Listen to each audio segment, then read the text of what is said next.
நம்முடைய பிதாவாகி தேவனாலும் கர்த்தராய் இயேசு கிறிஸ்துனாலும் உங்களுக்கு கிருபையும் இரக்கமும் சமாதானமும் உண்டாவதாக. அதிகால வேளையிலே ஒரு வேத பகுதி நாம் தியானித்து ஜெபிப்போம். 1 கொரிந்தியர் 6ஆம் அதிகாரம் 12-13 ஆகிய வசனங்களிலே, எல்லாவற்றையும் அனுபவிக்க எனக்கு அதிகாரம் உண்டு, ஆகிலும் எல்லாம் தகுதியாயிராது. எல்லாவற்றையும் அனுபவிக்க எனக்கு அதிகாரம் உண்டு, ஆகிலும் நான் ஒன்றிற்கும் அடிமைப்பட மாட்டேன். வயிற்றுக்கு போஜனமும் போஜனத்துக்கு வயிறும் ஏற்கும், ஆனாலும் தேவன் இதையும் அதையும் அழிய பண்ணுவார். சரீரமோ வேசித்தனத்திற்கு அல்ல, கர்த்தருக்கே உரியது, கர்த்தரும் சரீரத்துக்குரியவர். ஹல்லேலூயா. கிறிஸ்துவுக்குள் பிரியமானவர்களே, இன்னைக்கு செய்தி என்ன அப்படின்னா, கர்த்தரோடு இசைந்திருக்கிறவனும் அவருடனே ஒரே ஆவியா இருக்கிறான் என்று 17ஆம் வசனத்திலே வாசிக்கிறோம். உங்கள் சரீரங்கள் கிறிஸ்துவின் அவைகள் என்று அறியீர்களா? அப்படி இருக்க நான் கிறிஸ்துவின் அவயங்களை வேசியின் அவயங்களாக்கலாமா? அப்படி செய்யலாகாதே என்று 15ஆம் வசனத்தில் எழுதப்பட்டிருக்கு. இன்னைக்கு செய்தி என்ன அப்படின்னா, சரீரத்தினாலும் ஆவியினாலும் தேவனை மகிமைப்படுத்த அழைக்கப்பட்டிருக்கிறோம். அநேக வேளையிலே எதுல மிஸ்டேக் வருது அப்படின்னா, ஒன்று ஒரு மனுஷனுக்குள்ள பண ஆசை, இல்லை பொருள் ஆசை, இல்லை நகை ஆசை, இல்லைன்னா இந்த மண் ஆசை எல்லாம் எங்கேயாவது ஒரு இடத்துல வரும்போது பல சிக்கலில் போய் மாட்டிக்கிடுவாங்க. இன்னொரு பக்கம் விபச்சாரம், வேசித்தனம், காம விகாரம், மோக இச்சை, இதுல போய் சில குடும்பத்துல மாட்டிக்கிடுவாங்க. ஒரு மனுஷன் எதுல சிக்கிட்டு இருக்கிறானோ அது என்னன்னு சொல்லி தெரிந்து அதுல இருந்து வெளியில வந்துடணும். நான் ஒன்றிற்கும் அடிமைப்பட மாட்டேன் என்று எழுதப்பட்டிருக்கு. நான் எதுக்குமே அடிமைப்பட மாட்டேன், நான் எதுக்குமே அடிமையா இருக்க மாட்டேன். சில பையங்க கேம்ல அடிமையா இருப்பாங்க, சில பையங்க பாவத்தில் அடிமையா இருப்பாங்க, சில குடும்பத்துல பலவிதமான காரியத்தில் அடிமையா இருப்பாங்க. போதையில் அடிமையா இருப்பாங்க, மதுபானத்தில் அடிமையா இருப்பாங்க, விபச்சாரத்தில் அடிமையா இருப்பாங்க, விக்கிரத்தில் அடிமையா இருப்பாங்க. சில குடும்பத்துல திருமணம் முடிகிறதுக்கு முன்பாக வேசித்தனம் என்று எழுதப்பட்டிருக்கு, அதுல அடிமையா இருப்பாங்க. ஒரு மனுஷன் எதுல அடிமையா இருக்கிறானோ அதுல இருந்து முதல்ல வெளியில வரணும். தேவனுக்கு பிரியமானபடி வாழணும் அப்படின்னா நம்முடைய சரீரத்தினாலும் ஆவியினாலும் தேவனை மகிமைப்படுத்த நம்முடைய தேவன் அழைக்கிறார். எல்லாவற்றையும் அனுபவிக்க எனக்கு அதிகாரம் உண்டு. இந்த உலகத்துல என்னெல்லாம் இருக்கோ எல்லாவற்றையும் எனக்கு அனுபவிக்க எனக்கு அதிகாரம் உண்டு, ஆகிலும் எல்லாம் தகுதியாயிராது.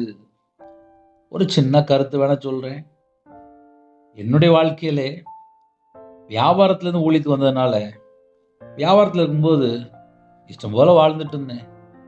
கையில பைபிள் எடுத்து வாசிச்சதுக்கு அப்புறம் தான் தெரியுது, பரலோகத்துக்கு போகணும் அப்படின்னா கற்பனை கை கொள்ளணும், உன்னை போல பிறனை நேசிக்கணும், நன்மை செய்யணும், கிரியையில வெளிப்படுத்தணும், தான தர்மம் செய்யணும், இயேசுவை போல வாழணும், பரிசுத்த ஆவியானவருக்கு கீழ்ப்படியணும், சத்தியத்துல நடக்கணும், நீதி செய்யணும், நியாயம் செய்யணும், அநியாயத்தை விட்டு விலகணும், பொல்லாப்பை விட்டு விலகணும், தீமையை விட்டு விலகணும், விக்கிரத்தை விட்டு விலகி ஓடணும், வேசியை விட்டு விலகி ஓடணும்.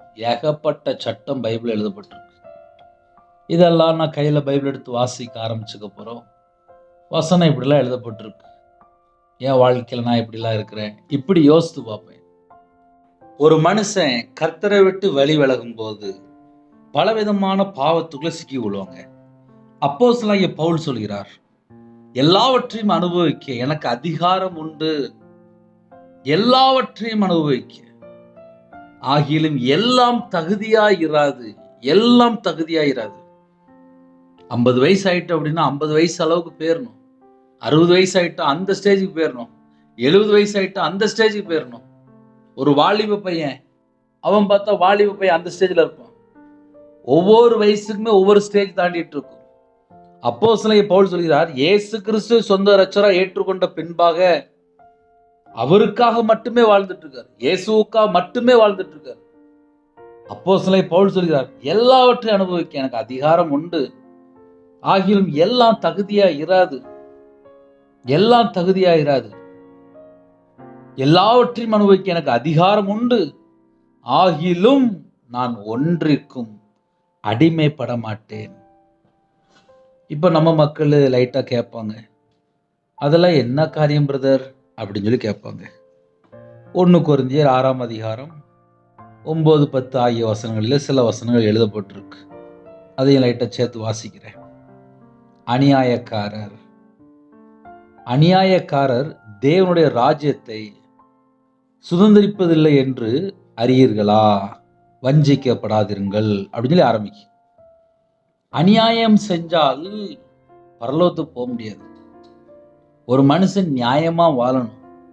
இன்னைக்கு சில வீட்டுக்குள்ள என்ன நடக்கு அப்படின்னா, தந்திரம் மட்டும்தான் கிடக்கு. வஞ்சிக்கிற சில காரியங்கள் உள்ள இருக்கு.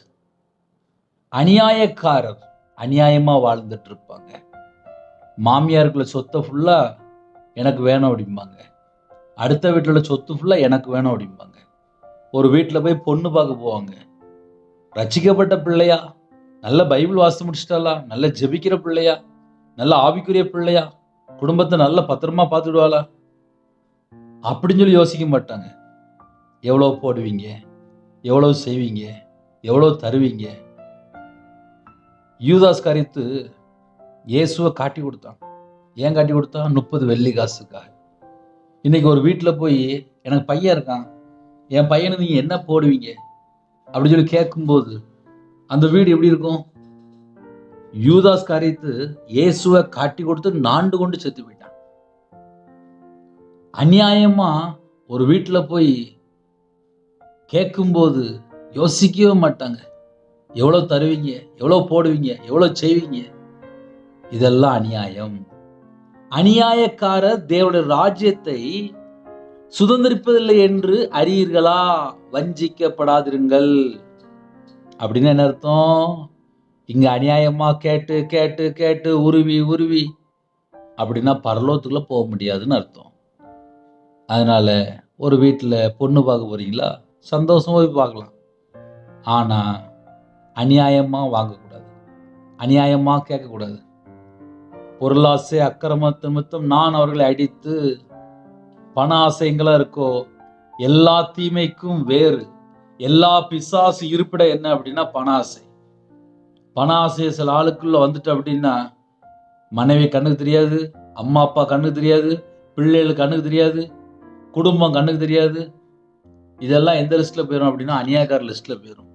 அநியாயக்கார தேவனுடைய ராஜ்யத்தை சுதந்திரிப்பதில்லை என்று அறியீர்களா? வஞ்சிக்கப்படாதிருங்கள், ஏமாந்து போயிடாதீங்க அப்படிங்கிறது. வேசி மார்க்கத்தாரும், விக்கிரகாரனைக்காரரும், விபச்சாரக்காரரும், சுய புணர்ச்சிக்காரரும், ஆண் புணர்ச்சிக்காரரும், திருடரும், பொருளாசைக்காரரும், வெறியரும், உதாசீனரும், கொள்ளைக்காரரும் தேவனுடைய ராஜ்யத்தை சுதந்திரிப்பதில்லை. இந்த எச்சரிப்புலாம் சொல்லிட்டு தான் கீழே வர்றாரு. எல்லாவற்றையும் அனுபவிக்க எனக்கு அதிகாரம் உண்டு. இஷ்டம் போல அந்த பூமியில வாழலாம், அநியாயம் செய்யலாம், அடுத்த வீட்டு சொத்தை கொள்ளையடிக்கிற மாதிரி பல ஆக்டிங், பல தந்திரமா கேட்டு வாங்கலாம். ஆனால் பரலோகத்தில் போக முடியாது. தேவனுடைய ராஜ்யத்தை சுதந்திரிப்பதில்லை, பரலோகத்துக்குள்ள போக முடியாது.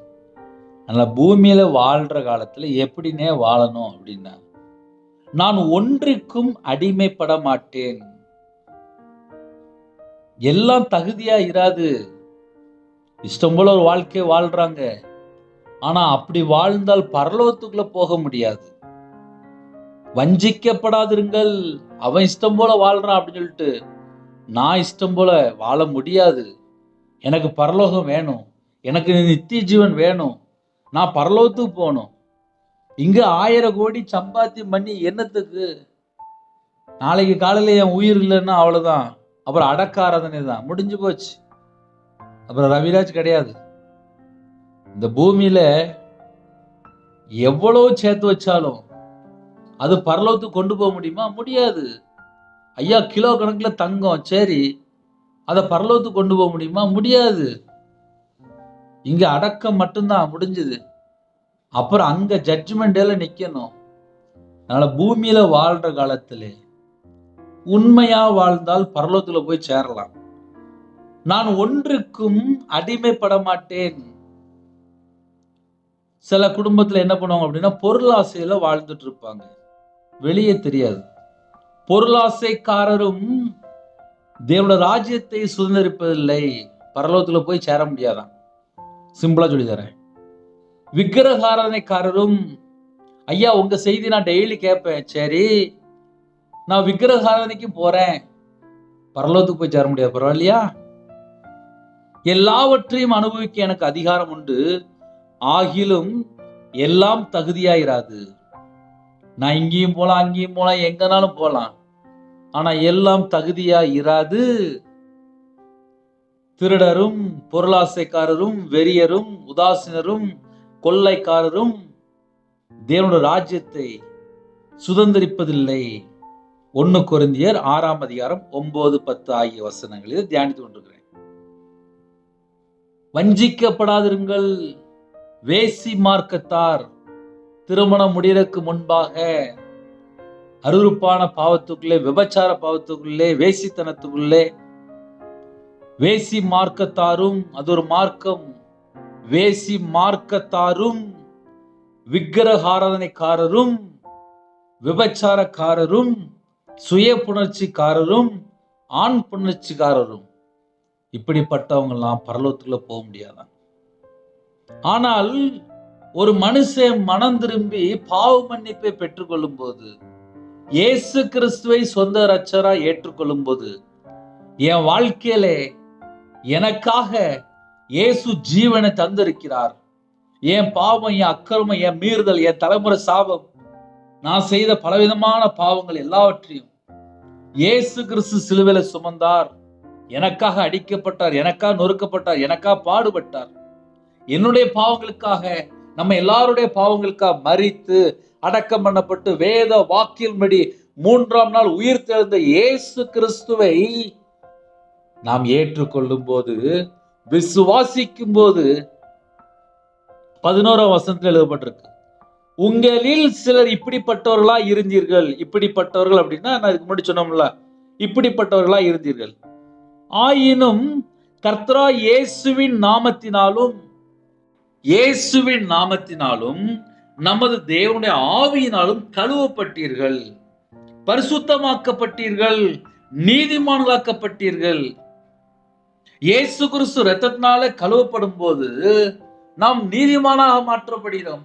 அவருடைய சரீரம் ஒரே தரம் பலியிடப்பட்டதுனாலே அந்த சித்தத்தின்படி நாம் எல்லாருமே பரிசுத்தவானாக மாற்றப்பட்டிருக்கிறோம். எபிரேயர் 10:10. தேவனுடைய ஆவியினாலே கழுவப்பட்டிருக்கிறோம், பரிசுத்தமாக்கப்பட்டிருக்கிறோம், நீதிமானாக்கப்பட்டிருக்கிறோம். இப்ப நம்ம எல்லாரும் யாரு அப்படின்னா, ஐயா ஒரு காலத்துல நான் கர்த்தரை விட்டு தள்ளி போயிட்டேன், அது ஒரு காலம், சரி முடிஞ்சது. இப்ப நம்ம கிருபையின் காலத்துல வாழ்றோம், இயேசுவை சொந்த இரட்சகரா ஏற்றுக்கொள்றோம், அவருக்காக வாழ்றோம். அவருக்காக வாழும்போது முதல்ல நான் யாரு, ரவிராஜ் யாரு, நீங்க யாரு, அதை முதல்ல புரிந்து கொள்ளணும். நம்ம எல்லாரும் யாரு? நம்ம எல்லாரும் தேவனுடைய பிள்ளைகள். தேவனுடைய பிள்ளைகள் எப்படி இருக்கிறோம் அப்படின்னா, தேவனுடைய ஆவியினாலே நம்ம எல்லாரும் கழுவப்பட்டிருக்கிறோமா. இயேசு கிறிஸ்து இரத்தத்தினால நம்ம நீதிமானாக்கப்பட்டிருக்கிறோம். அவருடைய சரீரம் ஒரே தரம் பலியிடப்பட்டதுனாலே அந்த சித்தத்தின்படி நாம் எல்லாருமே பரிசுத்தமாக்கப்பட்டிருக்கிறோம், கழுவப்பட்டிருக்கிறோம், பரிசுத்தமாக்கப்பட்டிருக்கிறோம், நீதிமானாக்கப்பட்டிருக்கிறோம். இப்ப இதெல்லாம் நம்ம தெரிஞ்சதுக்கு அப்புறம் எல்லாவற்றையும் அனுபவிக்க எனக்கு அதிகாரம் உண்டு. இஷ்டம் போல நான் பழைய வாழ்க்கைக்கு பேரலாம், இஷ்டம் போல நான் மறுபடியும் பேரலாம். எல்லாவற்றையும் அனுபவிக்க எனக்கு அதிகாரம் உண்டு. ஆகிலும் எல்லாம் தகுதியா இராது. இஷ்டம் போல நான் வாழ்ந்துடலாம், ஆனா அது எல்லாமே தகுதியா இராது. என்னைய தம்முடைய சொந்த ரத்தத்தினால என்னை கழுவி மீட்டு எடுத்திருக்கிறார். நான் இனிமேல் அவரை விட்டு நான் எப்படி தள்ளி போக முடியும்? எனக்கு நித்திய ஜீவன் தருவேன் என்று வாக்குத்தத்தம் பண்ணியிருக்காரு. அவரை விட்டு நான் எப்படி தள்ளி போக முடியும்? இனிமேல் இஷ்டம் போல நான் எப்படி வாழ முடியும்?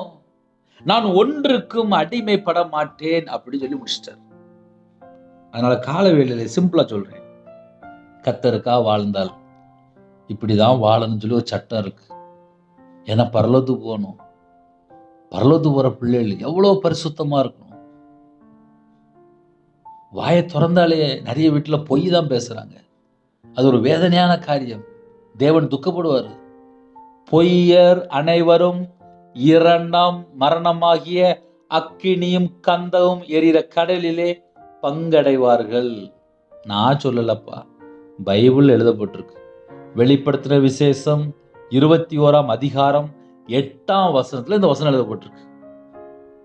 கால வேளையிலே ஆசீர்வாதமான செய்தி என்ன அப்படின்னா, நான் ஒன்றுக்கும் அடிமைப்பட மாட்டேன். இது தீர்மானம் எடுக்கணும். இந்த தீர்மானம் எடுத்தா மட்டும்தான் நம்ம கர்த்தருக்காக வாழ முடியும். சரீரமோ வேசித்தனத்திற்கு அல்ல, கர்த்தருக்கே உரியது. கர்த்தரும் சரீரத்துக்குரியவர். நம்முடைய சொந்த இரத்தத்தினாலே நம்மளை கழுவி சுத்திகரித்து நம்மளை பரிசுத்தமாக மாற்றியிருக்கிறார், நீதிமானா மாற்றியிருக்கிறார், அவருடைய பிள்ளையாக நம்மளை மாற்றியிருக்கிறார். அப்ப இந்த பூமியில வாழ்ற வாழ்க்கை கர்த்தருக்காக வாழ்வோம், ஆசீர்வாதத்தை பெற்றுக்கொள்வோம். 1 கொரிந்தியர் 6ஆம் அதிகாரம் ஃபுல்லா வாசித்து பாருங்க.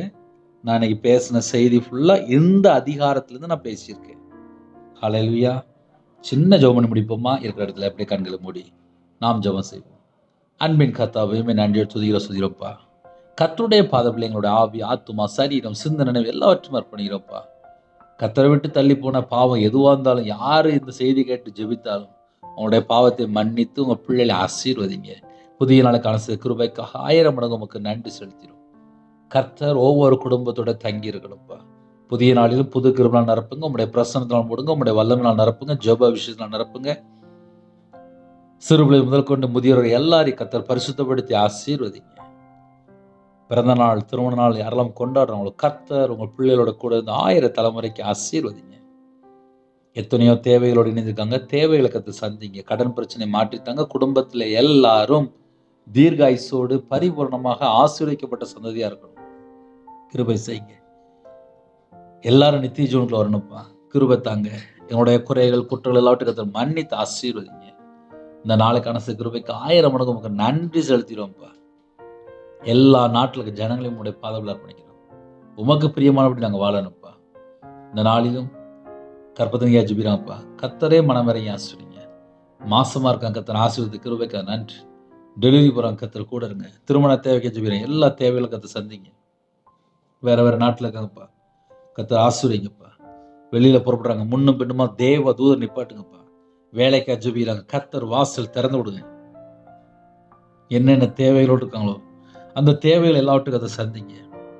ஒவ்வொரு குடும்பம் மனம் திரும்பி கர்த்தர் பக்கம் உண்மையாக அப்பா மனம் திரும்பி வாழணும்ப்பா. அப்படிப்பட்ட கிருபை எடுத்தாங்க. பாவ மன்னிப்பை பெற்றுக்கொள்ளும் கர்த்தர் கிருபை செய்யுங்க. நாங்கள் எல்லாரும் நித்திய ஜீவன் தரணும்ப்பா. கிருபை செய்யுங்க. இந்த நாளைகளுக்கு ஆசீர்வதித்தாங்க. துதி கன மகிமை எல்லாம் ஒவ்வொருக்கே செலுத்திடுவோம்.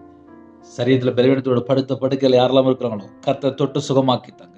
பரிபூர்ணமான சுகம் தாங்கப்பா. கர்த்தர் பொறுத்துப்படுத்திக் துதிகான மகிமை எல்லாம் ஒவ்வொருக்கே செலுத்திடுவோம். இயேசு கிறிஸ்துவின் பிதாவே, ஆமென். தேவனுக்கே மகிமை உண்டாவதாக.